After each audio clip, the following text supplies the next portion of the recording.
In the dead of night on a chilly September evening in 1910, the sprawling city of Chicago was a place of deep shadows and flickering gas lamps. The industrial boom had brought immense wealth to some and desperate poverty to others, creating a volatile mix that often spilled over into violence. Amidst the labyrinth of cobblestone streets and towering brick factories, a silent revolution in criminal justice was about to take place. It would not begin with a bang or a shout, but with something far more subtle. A single smudge left on a railing would soon change the course of legal history forever. This mark, invisible to the naked eye until illuminated by the lantern of a sharp investigator, was about to become the most damning piece of evidence in an American courtroom. It was the night that the old ways of catching criminals began to die, and a new era of forensic science was born. The victim of this tragic tale was Clarence Hiller, a man who had built a respectable life for himself and his family in the burgeoning metropolis. He worked as a freight clerk and lived in a comfortable two-story home on West 104th Street. The neighborhood was considered quiet and safe, a refuge from the chaotic bustle of the downtown loop. Hiller was a man of routine and caution, known by his neighbors as a devoted father and husband. On the night of September 19th, he retired to bed early, unaware that his home had been marked by a predator roaming the darkness. The sanctity of his private residence was about to be shattered in a way that would horrify the entire city. The events that unfolded inside the Hiller household would not only end a life, but would also challenge the very foundations of how the law identified the guilty. Chicago in 1910 was a city on edge. The police force was overwhelmed by the sheer volume of petty theft and violent crime that accompanied the rapid population growth. Detectives relied heavily on eyewitness testimony and the antiquated Bertillon system of body measurements to identify repeat offenders. However, these methods were deeply flawed and often led to cases of mistaken identity or unsolved mysteries. Criminals knew how to exploit the gaps in the system, often slipping through the cracks to offend again. The concept of leaving a unique biological signature at a crime scene was the stuff of science fiction to the average beat cop. Yet, lurking in the scientific journals and police stations of Europe was a new theory involving the ridges on the tips of human fingers. It was a theory that had yet to be tested in the high-stakes arena of an American murder trial. As the clock struck 2 in the morning, the Hiller household was plunged into silence, save for the rhythmic breathing of the sleeping family. Mrs. Hiller was the first to stir. She awoke to a strange sensation, a feeling that something was amiss in the stillness of the house.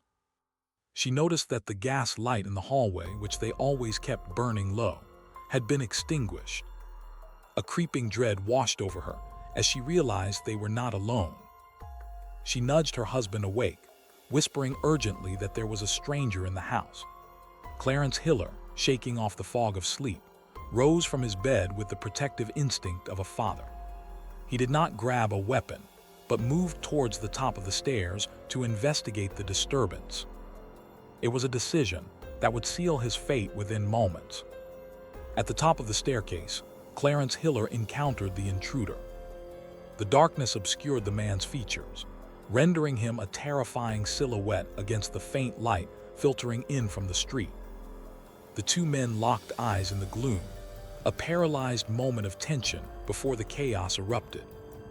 Hiller, a man of considerable strength, lunged at the stranger, attempting to subdue him and protect his family. A violent struggle ensued, the sounds of grunts and scuffling feet echoing through the terrified household. The intruder was desperate and armed. In the heat of the grapple, the flash of a revolver illuminated the stairwell. 3 shots rang out in rapid succession, shattering the night and the lives of the Hiller family. The intruder shoved the dying man aside and fled into the darkness, leaving behind a grieving widow and a mystery that seemed destined to go cold. The police arrived at the scene with the clamor of bells and the clatter of horse-drawn wagons. They found a scene of utter devastation. Clarence Hiller lay dead, and his family was in a state of hysterical shock.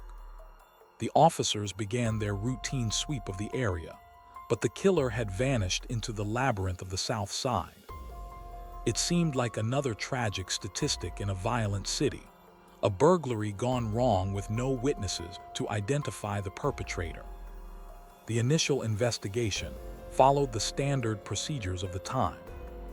They looked for footprints, dropped items, or anyone seen running from the scene. But the physical evidence was scant. There was no weapon left behind, and the darkness had hidden the killer's face from the only witness. The detectives needed a miracle to connect a suspect to this brutal crime.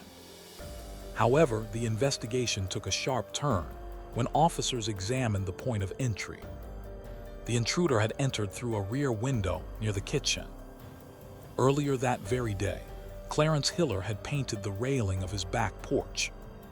The paint was still tacky and wet when the killer climbed over it to gain access to the window.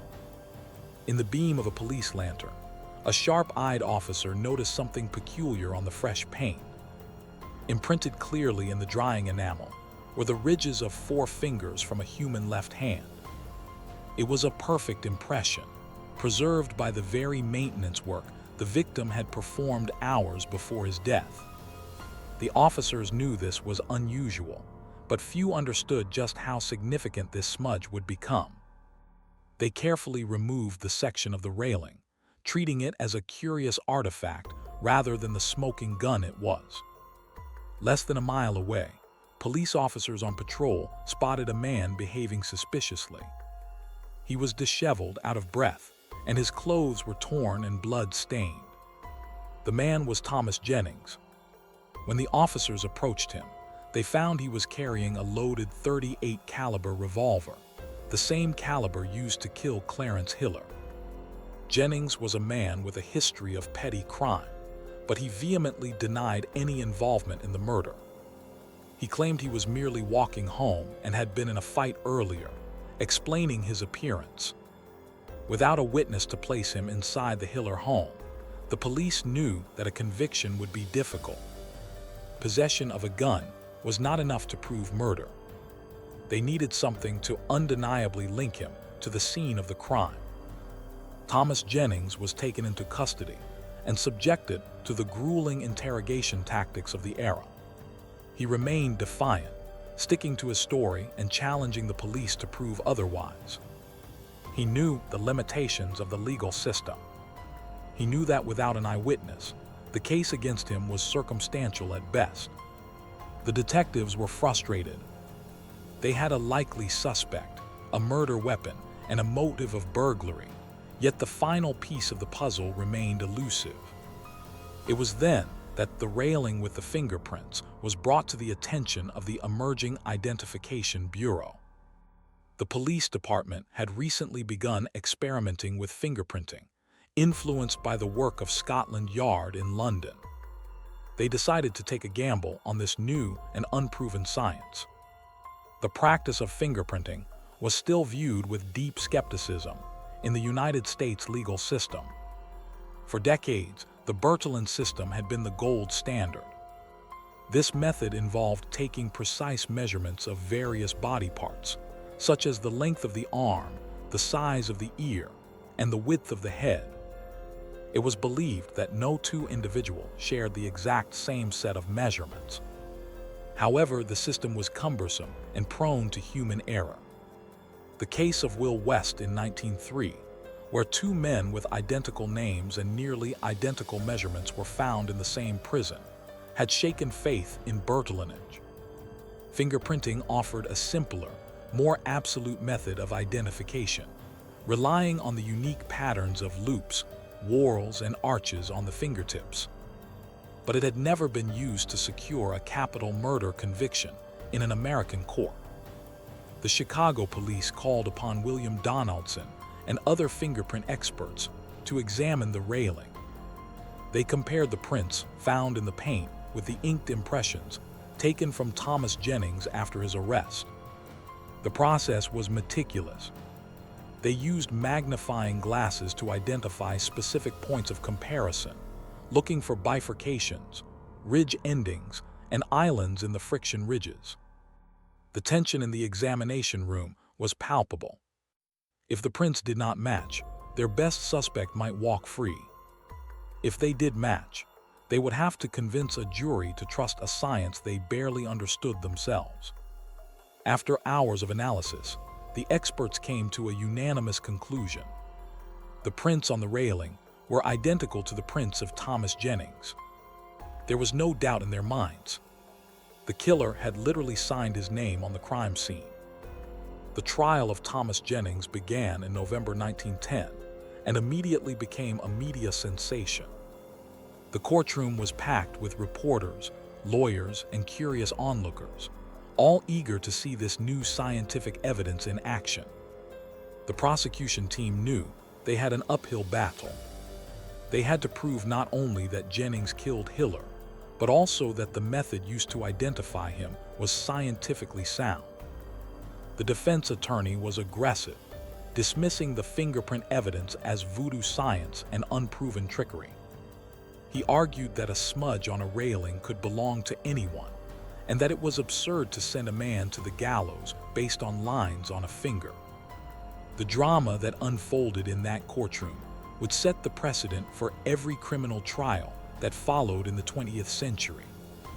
The prosecution called their expert witnesses to the stand. These men were pioneers in a field that did not yet have a name.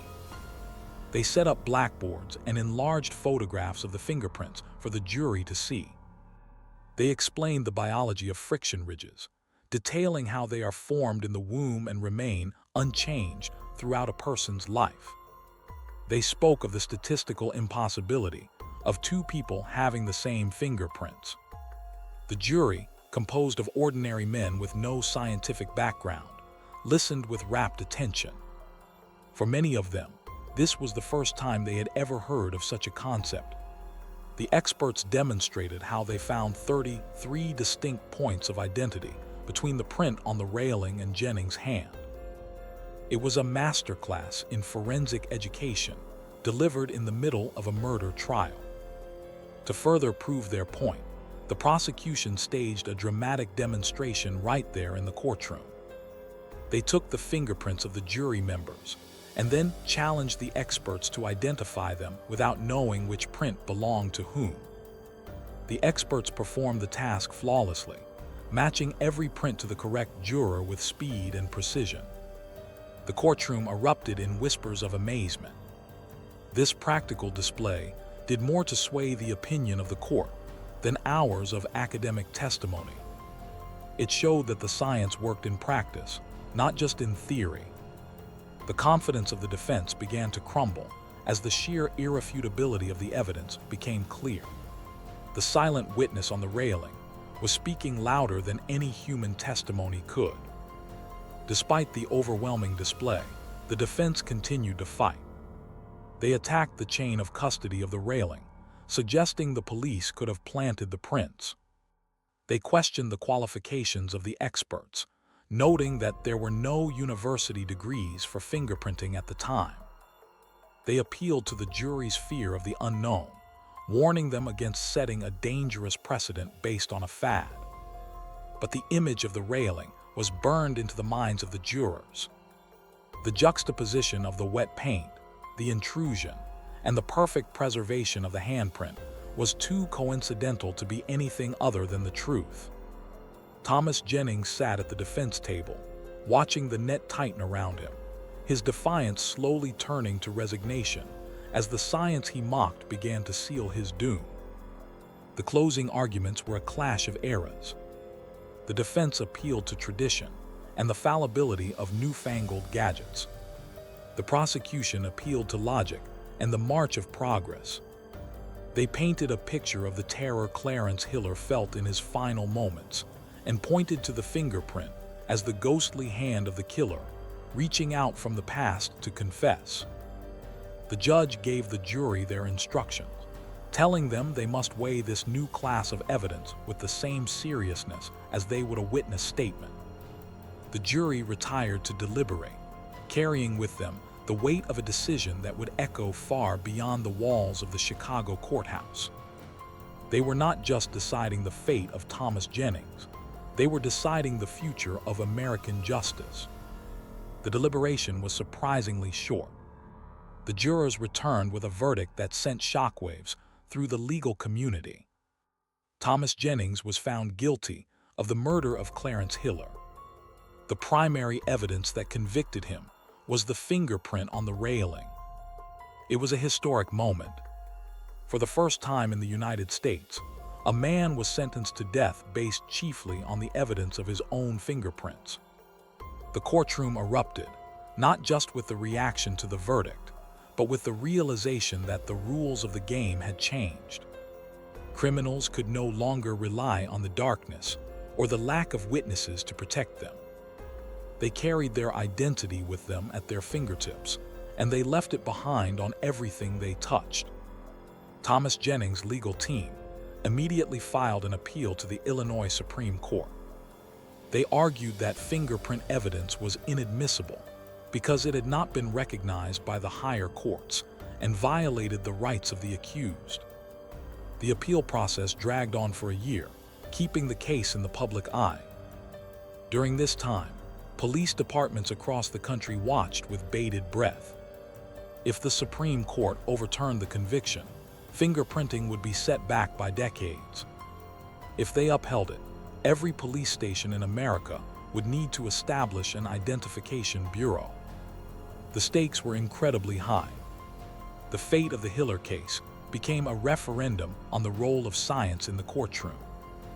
On December 21, 1911, the Illinois Supreme Court delivered its ruling.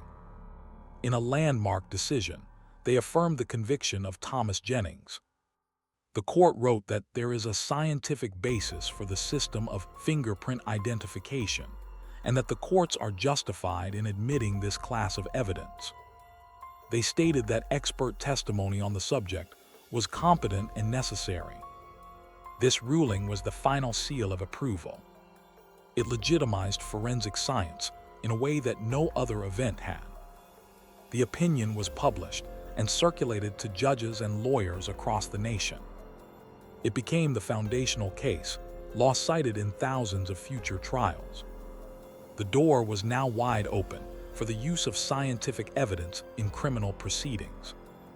Thomas Jennings was executed on February 16, 1912. He went to his death maintaining his innocence, but the evidence against him was irrefutable in the eyes of the law and the public. His legacy, however, was not defined by his life or his crime, but by the manner of his conviction. Because of him, the era of the professional criminal who could operate with anonymity was coming to an end. The Chicago Police Department, emboldened by the victory, expanded their fingerprint files rapidly. Other major cities like New York and St. Louis followed suit. The Bertillon system was quietly phased out, relegated to the dustbin of history as the superior accuracy of fingerprinting took over. The impact of the Jennings case on the criminal underworld was profound. Thieves began to wear gloves, a practice that became a trope in crime fiction and cinema. The cat and mouse game between detectives and criminals evolved. As criminals tried to hide their prints, police developed new ways to find latent prints that were invisible to the naked eye. They used powders, chemicals, and alternative light sources. The science that started with a smudge in wet paint grew into a sophisticated discipline. The Hiller murder, while a tragedy for the family, became the catalyst for a safer society where violent offenders could be held accountable with a much higher degree of certainty. Looking back from the perspective of the 21st century, it is difficult to imagine a world without forensic science. We take for granted that police can identify a suspect from a stray hair or a touch on a glass. But in 1910, this was a radical and frightening concept. The Jennings case represents the bridge between the old world of intuition and the modern world of evidence. It was the moment when the justice system admitted that human testimony is fallible and that science can provide a more objective truth. The fingerprint on the railing was the first step on a long road that would lead to DNA profiling and digital forensics. The story of Clarence Hiller is often overshadowed by the legal precedent it set. But it is important to remember the human cost at the center of this history. Hiller was a man defending his home, a victim of random violence in a growing city. His death was the tragedy that necessitated the innovation. The railing, which was once just a piece of a back porch, became a monument to truth. It served as a silent accuser that could not be intimidated, bribed, or confused. It stood firm against the cross-examination of the defense and the skepticism of the public. Today, the principles established in the Jennings trial are used in courtrooms around the globe. The validity of friction ridge analysis has been challenged and refined over the years, but it remains a cornerstone of criminal investigation.